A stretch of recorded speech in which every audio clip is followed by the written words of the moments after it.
La familia y los padres.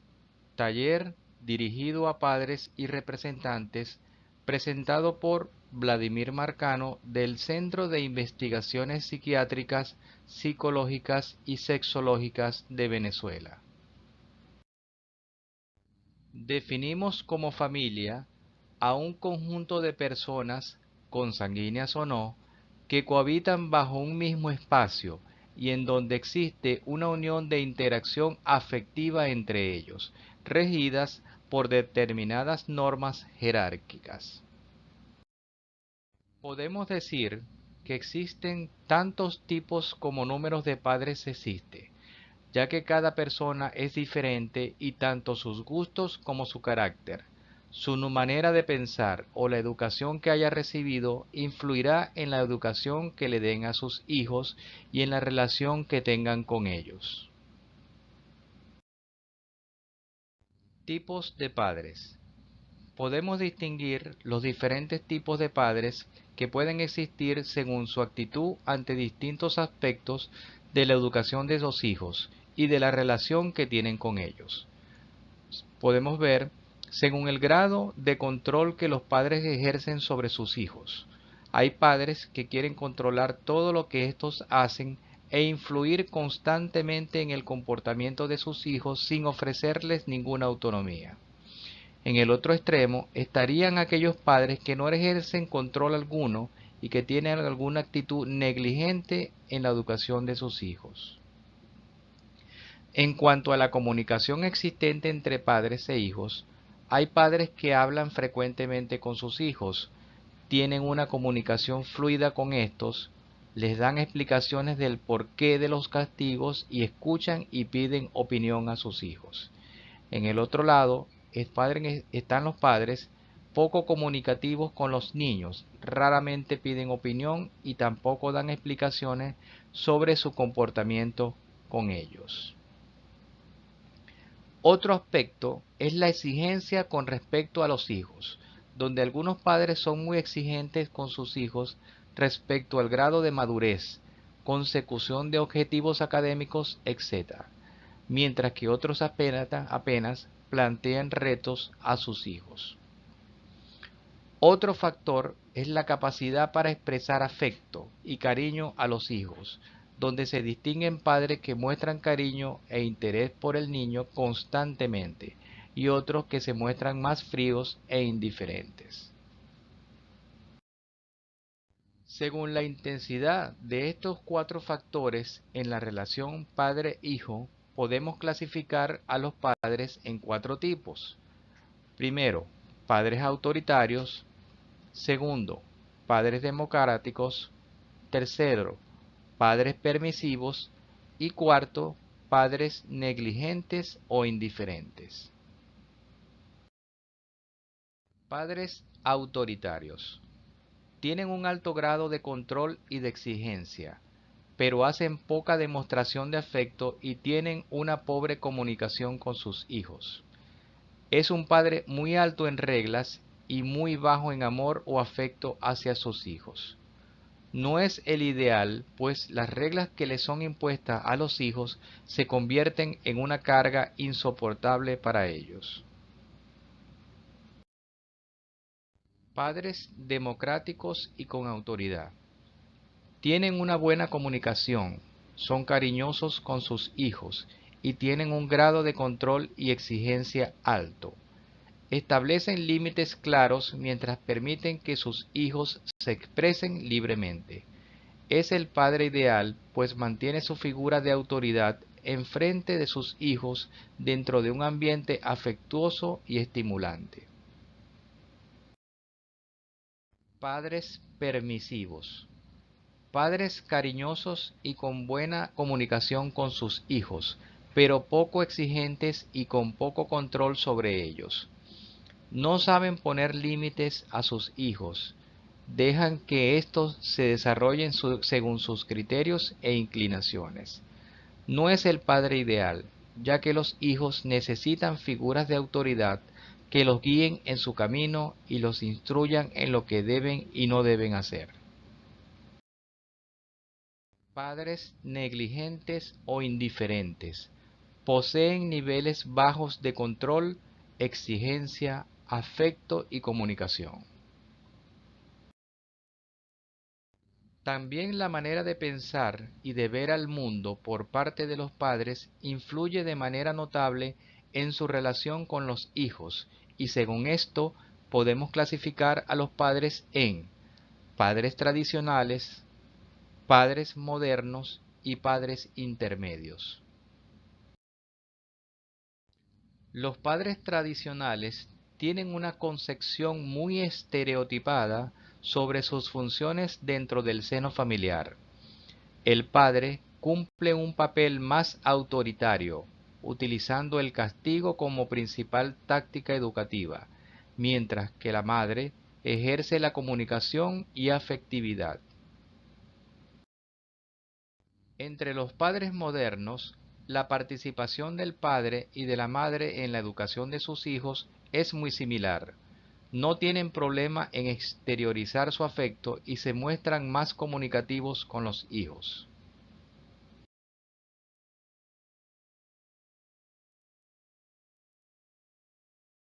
La mayoría de los padres formarían un grupo intermedio que tienen elementos de las dos clasificaciones anteriores, los padres tradicionales y los padres modernos. La familia es parte de la sociedad y por lo tanto es una estructura que puede cambiar a través del tiempo. La estructura familiar simplemente tiene que ver con los miembros que la integran, lo cual no indica si una familia es disfuncional o no. Existen las siguientes variedades de formas de familia según su estructura. Tenemos la familia nuclear, la familia monoparental, la familia adoptiva, la familia sin hijos, la familia de padres separados, la familia compuesta, la familia homoparental y la familia extensa. La familia nuclear o biparental es la que conocemos como familia típica, es decir, la familia formada por un padre, una madre y sus hijos. Las sociedades generalmente impulsan a sus miembros a que formen este tipo de familias.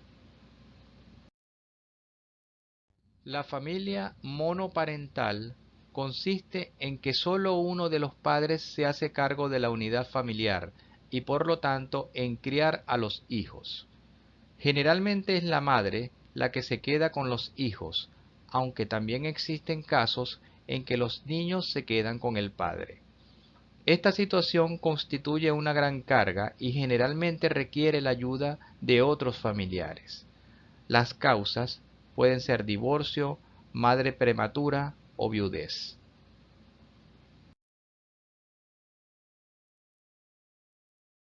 La familia adoptiva hace referencia a los padres que adoptan a un niño.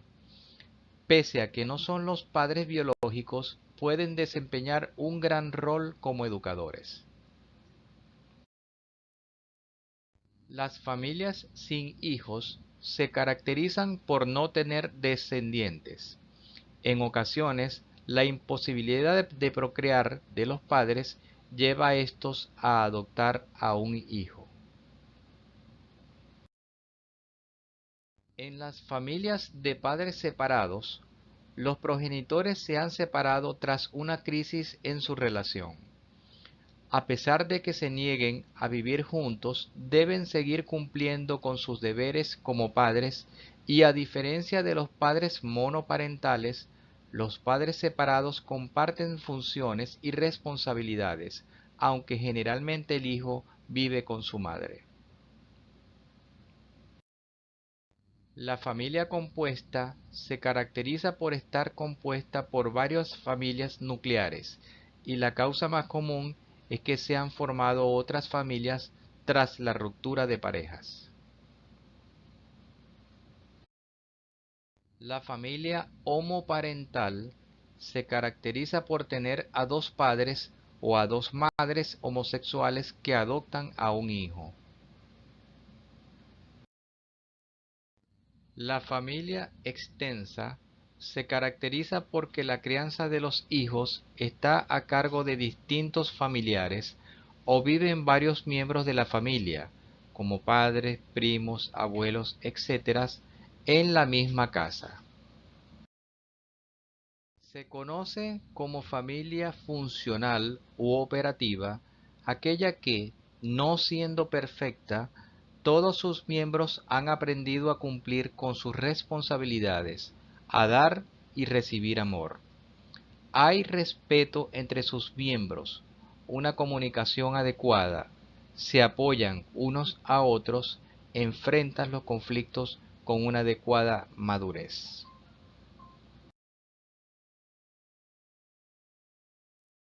Las familias funcionales son dialécticas, es decir, que evolucionan en un constante devenir. En ellas van a surgir circunstancias que promueven su crecimiento individual y grupal, pero a la vez van a aparecer en determinados momentos de su existencia crisis y contradicciones. Las familias funcionales son dinámicas. La acción o conducta ejercida por cada una de sus integrantes influye en los comportamientos, sentimientos y pensamientos de sus demás integrantes y viceversa.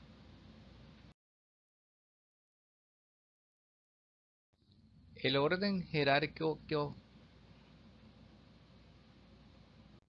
el orden jerárquico en el sistema familiar. Según el modelo de las constelaciones familiares, para que el amor fluya en las familias debe darse tres condiciones que Hellinger llamó órdenes del amor. Primero, nadie puede ser excluido o injustamente olvidado. Segundo, alcanzar el equilibrio basado en una característica de los sistemas. Cuando un sistema, sea biológico o social, se desequilibra, por una parte, por la otra se activa para devolver el equilibrio inicial. Tercero, el orden jerárquico que determina que los padres van primero y los hijos van después. Según el Dr. Bianco, la familia es conceptualizada como la célula fundamental del tejido social, y ésta a su vez presenta la siguiente jerarquización. Primero, los padres. Segundo, la reunión familiar. Tercero, los hijos. Y cuarto, los adherentes. En primer lugar, los padres, papá y mamá, o mamá sola o papá solo. La reunión familiar, en segundo lugar, es una actividad fundamental de la familia. Es un evento periódico coordinado por el padre y apoyado por la madre y viceversa. En la reunión familiar se deben enfatizar los deberes y derechos de los integrantes de la familia, las normas y funciones que cumplir por cada miembro, y los aspectos o conductas positivas que reciben el reconocimiento y la felicitación familiar. Hijos. Tercer lugar en el orden jerárquico familiar. Deben saber que el binomio autoridad-afecto es la base del funcionamiento de la estructura familiar. Conocer sus deberes y derechos, ya que son integrantes del proceso de formación dentro de la célula fundamental de la sociedad. Adherentes. Cuarto lugar en el orden jerárquico familiar. Lo fundamental es que tengan claro que se han integrado a la familia. Deben conocer su posición dentro de esta y que ello implica tener deberes y derechos. Una de las tareas más difíciles del rol parental es conjugar la construcción de vínculos afectivos seguros con el manejo de la autoridad sobre los niños y niñas. En este proceso, imprescindible para el pleno desarrollo del niño, surgirán conflictos inevitables, donde las figuras parentales habrán de salvaguardar el vínculo afectivo construido. Los cambios sociales y estructurales de la sociedad han llevado a la afectividad a un primer plano de las relaciones familiares. La concepción de los deberes y responsabilidades parentales y del tipo de relaciones que se deben establecer con los hijos e hijas ha cambiado de una forma significativa en muchos casos respecto a generaciones anteriores. En este proceso, una de las dificultades más habituales que las figuras parentales encuentran es compaginar su responsabilidad de educación y protección a sus hijos e hijas con la creación y preservación de los vínculos afectivos construidos con ellos. Se hace necesario poner en práctica unas estrategias para construir un vínculo afectivo positivo que dé seguridad al niño o niña, posibilite su desarrollo y su separación de sus figuras vinculares una vez llegada la adolescencia. Primero, hacer el amor expreso, es decir, lograr que el niño o la niña se sientan queridos. Segundo, generar un sentimiento de pertenencia, garantizar la pertenencia de los hijos a un entorno que le asegure su cuidado y supervivencia. Tercero, el conocimiento mutuo y el tiempo compartido. El tiempo es una condición imprescindible para la creación de un vínculo afectivo. Y cuarto, el compromiso y cuidado del otro. Los hijos han de sentir que sus padres generan un compromiso con ellos que le posibilite su permanencia en su crianza y su cuidado. Una de las funciones clave del entorno familiar, junto con la generación de vínculos afectivos y la función socializadora, es la función normativa. Las normas y límites no son un derecho de los padres, sino un derecho de los hijos, y para establecer esos límites y esas normas es imprescindible tener posición de autoridad sobre el niño. Entre los componentes de autoridad imprescindibles en un grupo familiar tenemos, primero, normas escasas, claras, estables y coherentes con las conductas de los padres. Segundo, límites no negociables mínimos para una convivencia. Y tercero, consecuencias conocidas para el hijo que vulnere la norma. La combinación de las dimensiones autoridad y afecto en forma adecuada constituirá una familia estructuralmente sana y funcional, con garantía de un buen desarrollo del proceso educativo. Por el contrario, un desequilibrio en cualquier de ambos componentes del binomio dará lugar a una familia disfuncional y desadaptativa. Administración de premios y castigos. La recompensa y el castigo en la educación infantil son dos recursos comúnmente utilizados por los adultos en la educación de los niños. Ambos tienen como propósito ir moldeando su conducta a base de premiar o solucionar determinados comportamientos. En edades tempranas, este tipo de medidas son bastante efectivas, sobre todo cuando es difícil de explicar por qué se debe realizar algo o por qué es aconsejable que no lo haga.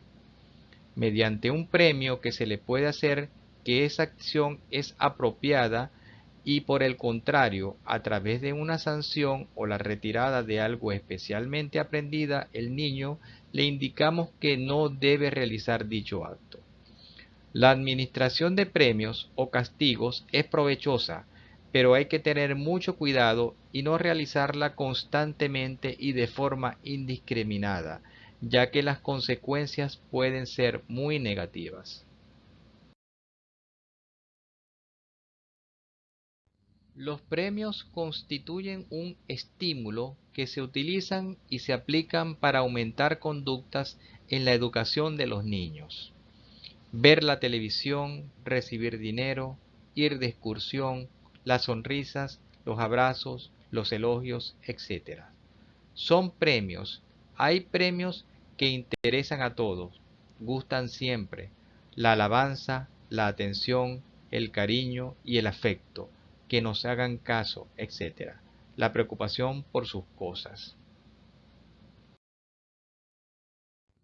Para eliminar conductas problemáticas podemos, primero, el retiro de atención, es decir, dejar de prestar atención al niño cuando está haciendo la conducta problemática. Segundo, el refuerzo de conductas incompatibles con la conducta a eliminar. Consiste en reforzar al niño solo las conductas contrarias con la conducta problemática. Tercero, el aislamiento. Colocar al niño en un lugar que no exista ninguna posibilidad de recompensa, pero por un periodo corto de tiempo. Cuarto, el retiro de recompensas. Retirar reforzadores que tiene el niño en su poder. Y quinto, el contrato. Es un acuerdo entre ambas partes en cuanto a conductas a modificar y los premios a conseguir. El castigo es el último recurso para conseguir que algo se haga o deje de hacerse. Ventajas. Funciona si es inmediato, si ocurre siempre que se cometa la falta y si es conocido y es corto. Sus inconvenientes. Solo funciona con el castigador presente. Provoca agresividad en el castigado. Puede pensar que no lo requiere. Aparecen reacciones de inseguridad, angustia y resentimiento. Administración de premio y castigo. Primero, padre y madre deben estar de acuerdo cuando premian o castigan. Segundo, explicar al niño lo que deseamos que haga y valorar positivamente todo intento de realizar este objetivo. Tercero, ignorar cuando sea posible las conductas inadecuadas. Cuarto, los premios van después de haber hecho la conducta deseada. Quinto, cumplir las promesas y hacer lo que decimos. Sexto, crear un clima de tranquilidad y diálogo con los hijos. Séptimo, no intentar persuadir con sermones. Octavo, no recurrir a gritos, amenazas o ira. Noveno, no compararles con otros niños. Décimo, no prometer cosas que no serán cumplidas. Onceavo, no manipular con el cariño. Y doceavo, nunca infravalorar al niño. Se castiga la mala acción y no se considera al niño malo o que no valga. Sexualidad y familia. Los padres y madres deben plantearse abordar la educación sexual como un aspecto importante dentro de la educación de sus hijos e hijas. Sin embargo, como padres y madres pueden surgir interrogantes y dudas de cómo afrontar determinadas situaciones de la educación sexual de sus hijos e hijas, como cuándo empezar, cómo abordarla, cómo responder, qué contar, de qué recursos dispongo. Padres y madres desde la educación sexual pueden contribuir a que sus hijos e hijas aprendan a conocerse, aceptarse y vivir su sexualidad de la manera más satisfactoria posible. Tener una vida sexual satisfactoria también incluye tener la información, habilidades y actitudes necesarias para saber cuidarse de los riesgos no deseados, como los embarazos en la adolescencia, el VIH-Sida y las infecciones de transmisión sexual. Pero la educación sexual no solo consiste en evitar riesgos. Queremos que todos los niños y niñas, chicos y chicas aprendan a conocerse, a aceptarse y a que su sexualidad les resulte satisfactoria. El placer y la satisfacción también han de ser objetivos de la educación sexual, porque de hecho, las personas que tienen más recursos para disfrutar de su vida erótica suelen ser aquellas que mejor previenen los riesgos no deseados. Para hacer una buena educación sexual con los hijos e hijas, no es necesario ser especialista en sexología, ni tener muchos conocimientos sobre el tema. Lo más importante son aspectos con los que las madres y padres ya cuentan, como el afecto, la buena disposición, el querer hablarles, escucharlos y la complicidad. Por eso, lo fundamental no es lo que cuentas, sino que aprendan que cuentan contigo, lo que suele ser verdad para muchos temas y tiene que serlo también para la sexualidad. La educación sexual consiste en muchas cosas. Contribuir con el cariño de los padres y madres a que los hijos e hijas aprendan a sentirse valiosas, importantes y seguras. Hablar o responder a preguntas sobre cómo son los cuerpos o cualquier otro tema. Tener en cuenta que hay diferentes orientaciones del deseo sexual, como heterosexual u homosexual, que la sexualidad tiene que ver con todas las personas, jóvenes y menos jóvenes, con o sin discapacidad, que existen diferentes maneras de vivir la sexualidad, que existen maneras muy diversas de entender la familia.